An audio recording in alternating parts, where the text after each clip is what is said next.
साम्राज्य न्यूज, सामान्यांचा असामान्य आवाज।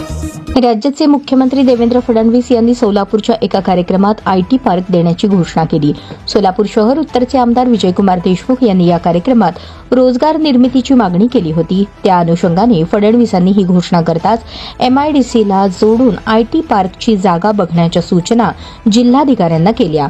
यानंतर शहर मध्याचे आमदार देवेंद्र कोठे यांनी आयटी पार्कसाठी पाठपुरावा केल्याचे पत्र प्रसिद्ध करत मुख्यमंत्र्यांचे आभार मानले। यावरून भाजपच्याच आमदारांमध्ये श्रेयवाद रंगल्याचे दिसून आले। दक्षिणचे आमदार सुभाष देशमुख यांनी सुद्धा या प्रकरणात कोंडी एमआयडीसीतील जागा सुचवली, पण ती जागा त्या पार्कला पूरक नव्हती। दोन्ही देशमुख आमदारांनी जिल्हाधिकाऱ्यांची भेट घेऊन आयटी पार्कचा पाठपुरावा केला। या विषयात आपण कमी पडू नये हे सुद्धा सांगण्याचा त्यांचा प्रयत्न दिसून आला। दरम्यान जिल्हाधिकारी कुमार आशीर्वाद यांच्या जागा शोधण्याची जबाबदारी मुख्यमंत्री फडणवीस यांनी दिली आहे।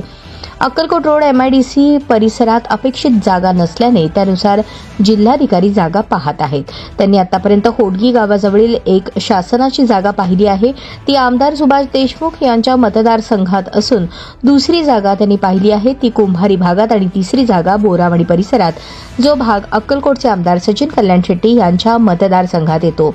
तसेच शहर मध्य या मतदारसंघात सुद्धा बऱ्याच मोकळ्या जागा आहेत, त्या उपलब्ध करून देण्यासाठी आमदार देवेंद्र कोठे प्रयत्नशील आहेत। दरम्यान सप्टेंबर अखेरला आयटी पार्कच्या जागेचा प्रस्ताव शासनाकडे पाठवण्यात येणार असल्याचे जिल्हा प्रशासनाकडून सांगण्यात आले। आता एकीकडे आयटी पार्कवरून पहिलेच भाजप आमदारांमध्ये श्रेयवाद रंगला असताना आता जागा कुणाच्या मतदारसंघातून उपलब्ध करून द्यायची याचा साहजिकच दबाव जिल्हा प्रशासनावर असेल यात शंका नाही।